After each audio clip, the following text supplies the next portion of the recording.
देवराज इंद्र,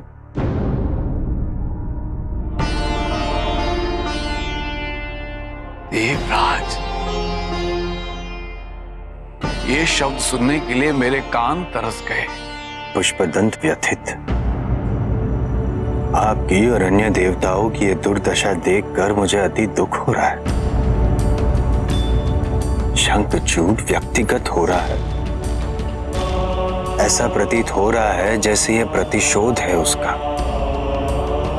किंतु मैं निसहाय, अब देवताओं को जल और फल देने के अतिरिक्त कुछ भी नहीं कर पा रहा हूं। यदि मैं किसी प्रकार से आपकी सहायता कर सकता तो मुझे अति प्रसन्नता होती। आप कंदमूल, फल व जल सबके लिए लेकर आते हैं। आई,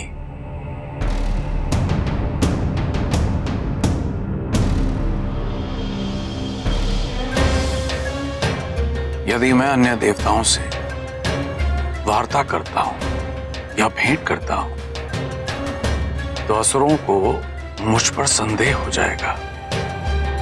इसीलिए यदि आप कंद, मूल, फल एवं जल के साथ मेरा एक संदेशा भी अन्य देवताओं तक पहुंचा दें तो किसी को कोई संदेह नहीं होगा।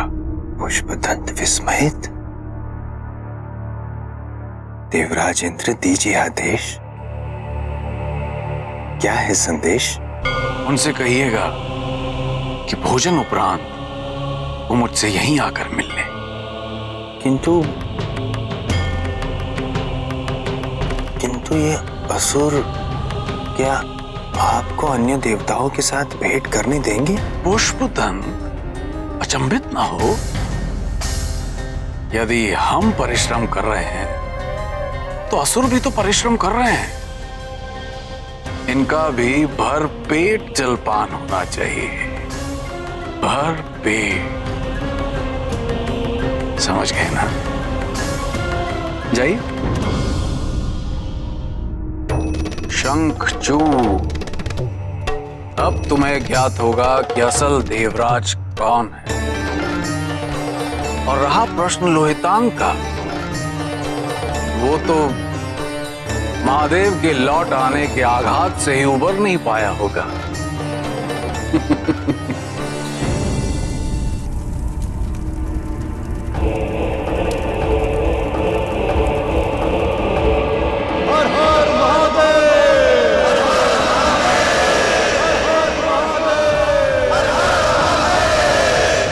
समस्या तो वहां उत्पन्न होती है लोहितांग जहां द्वेष हो, क्योंकि द्वेषपूर्ण व्यक्ति सदैव अपने मन के द्वार बंद कर लेता है किसी भी ज्ञान के प्रति। और यदि तुम ये बातें समझ पाते लोहितांग तो तुम्हारे जीवन को एक उचित दिशा प्राप्त होती। केवल तुम्हारा ही नहीं लोहितांग, उन सभी का उद्धार होता जो तुम पे अंधविश्वास कर रहे हैं। मैं सफल नहीं हो सकता, नहीं हो सकता। लोहितांग सफल नहीं हो सकता। सुना तुमने?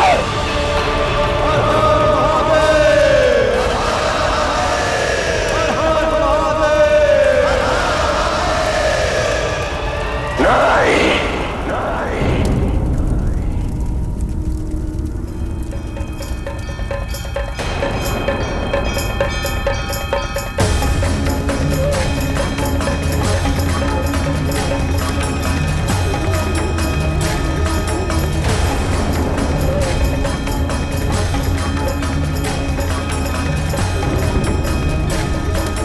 ऐसा प्रतीत होता है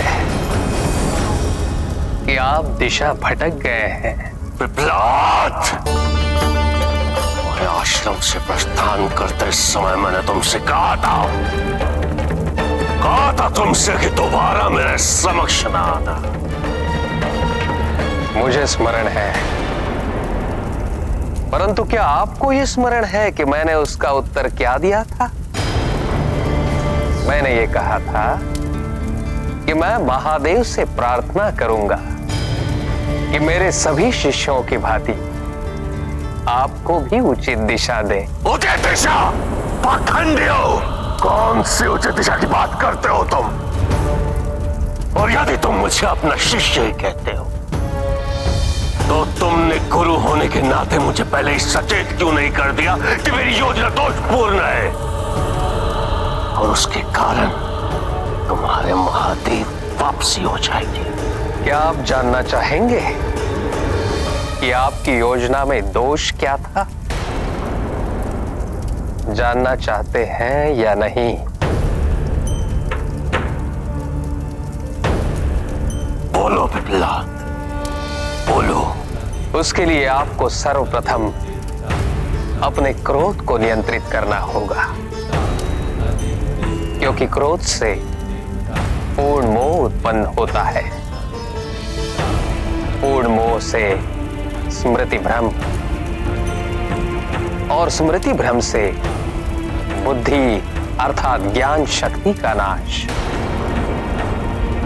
और जिस व्यक्ति का बुद्धि नाश हो जाए उसका अधःपतन होना तो निश्चित है।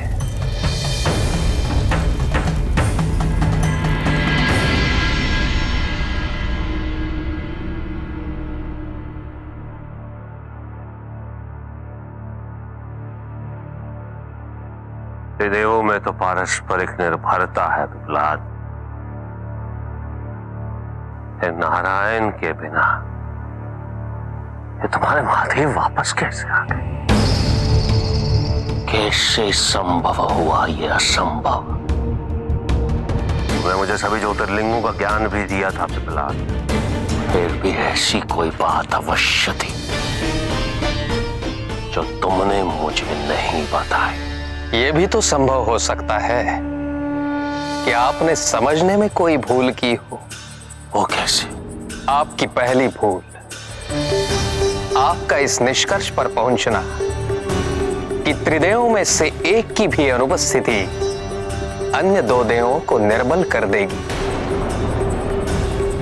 और आपकी दूसरी भूल ये समझना कि त्रिदेवों की सारी ऊर्जा केवल ब्रह्मा, विष्णु और महेश में ही विद्यमान है, अर्थात दत्तात्रेय। अत्रि और अनुसुईया का पुत्र। कैसी विडंबना है न लोहितांग। आपको ये ज्ञात था कि सप्त ऋषियों ने नारायण को श्राप दिया था। आपको स्वयं आपकी माता पृथ्वी ने सती अनुसुईया की कथा सुनाई थी, जिसके आधार पर आपने ये सोच लिया कि त्रिदेवों में पारस्परिक निर्भरता है। परंतु आपको इसका स्मरण नहीं रहा कि त्रिदेवों ने तो देवी अनुसुईया को यह वरदान दिया था कि त्रिदेवों की ऊर्जा का देवी अनुसुईया के संतान में आविर्भाव होगा। दत्तात्रेय वर्षों से साधना में लीन थे। त्रिदेवियों ने देवी अनुसुईया के साथ मिलकर उनका आह्वान किया। त्रिदेवों की ऊर्जाओं से परिपूर्ण दत्तात्रेय के लौटने से ही स्थिरता लौट आई है और इसी कारण महादेव की वापसी संभव हुई। तो तुमने मुझे ये पहले क्यों नहीं बताया पिपलाद? आपको ज्ञात था, सब कुछ ज्ञात था, परंतु आपको अपने ज्ञान पे इतना अहंकार हो गया था कि ऐसी भूल का होना स्वाभाविक ही था। पिपलाद!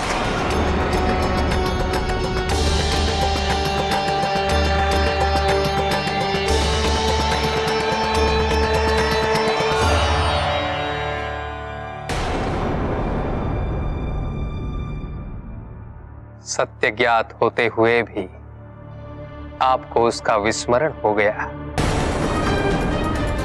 और परिणाम आपकी असफलता। इसी प्रकार आप और भी कई सत्य जानते हैं लोहितांग, परंतु जब तक आप अपने अहंकार को नहीं त्यागते जब तक प्रतिशोध की भावना से मुक्त नहीं हो जाते, तब तक आपको इन तथ्यों का विस्मरण होता रहेगा। आप सत्य को जानते हुए भी पहचान नहीं पाएंगे,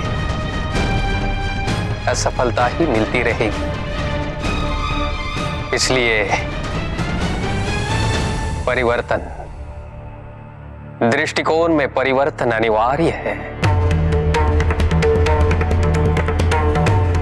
दृष्टिकोण ही आपके जीवन की सफलता का रहस्य है लोहितांग। स्मरण करो लोहितांग, 12 ज्योतिर्लिंगों का वो दिव्य प्रकाश जिसके आपको दर्शन हुए थे।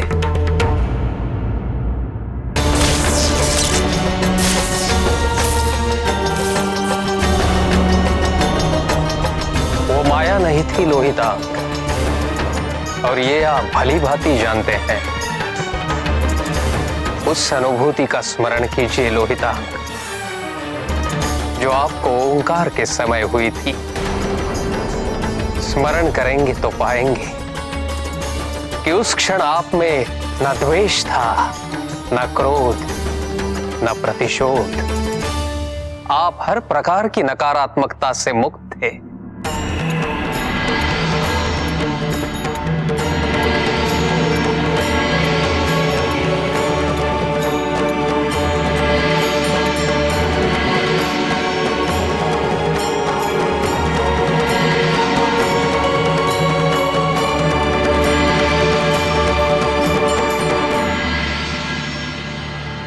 सोचिए, महादेव ने क्यों मुझे यह आदेश दिया कि मैं आपको उन 12 ज्योतिर्लिंगों का ज्ञान दूं।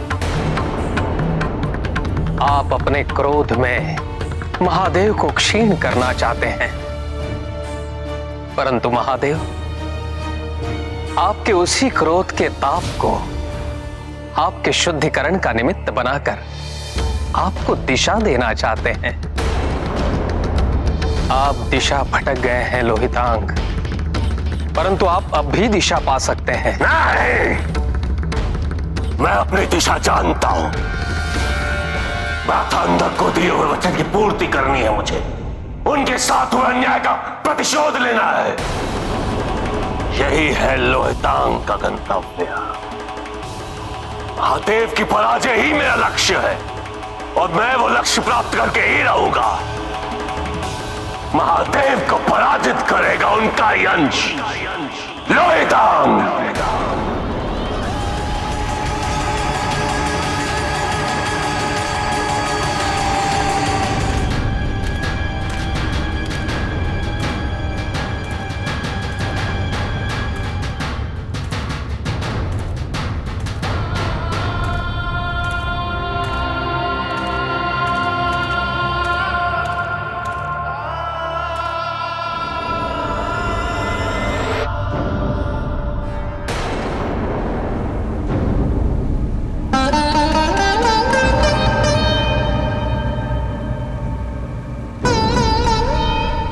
स्वामी,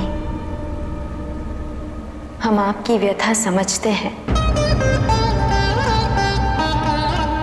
आपने बारंबार लोहितांग की ओर सहायता का हाथ बढ़ाया और उसने सदैव उपेक्षा की है।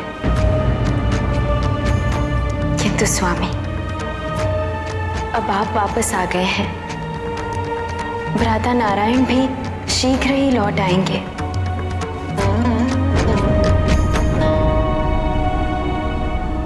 और संभवतः इस पूरी प्रक्रिया में लोहितांग को भी अपनी भूल का आभास हो जाए,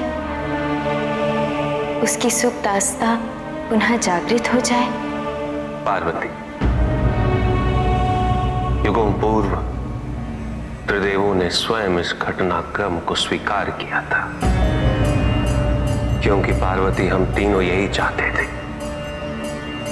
कि कोई भी व्यक्ति अंधविश्वास को भक्ति ना समझे, और इसलिए समय समय पर शंकाओं का उत्पन्न होना, प्रश्नों का उत्पन्न होना आवश्यक हो जाता है पार्वती, ताकि सत्य पर से स्वयं भ्रम का आवरण हटाया जा सके। तभी आस्था और सुदृढ़ होती है। लोहितांग, जो मेरा ही अंश है, उसके द्वारा भक्ति पर मुझ पर प्रश्न उठाना केवल एक माध्यम था इस समस्त संसार को भक्ति की उचित परिभाषा समझाने का। हाँ पार्वती, यह सत्य है कि लोहितांग अब भी तथ्यों से बहुत दूर है।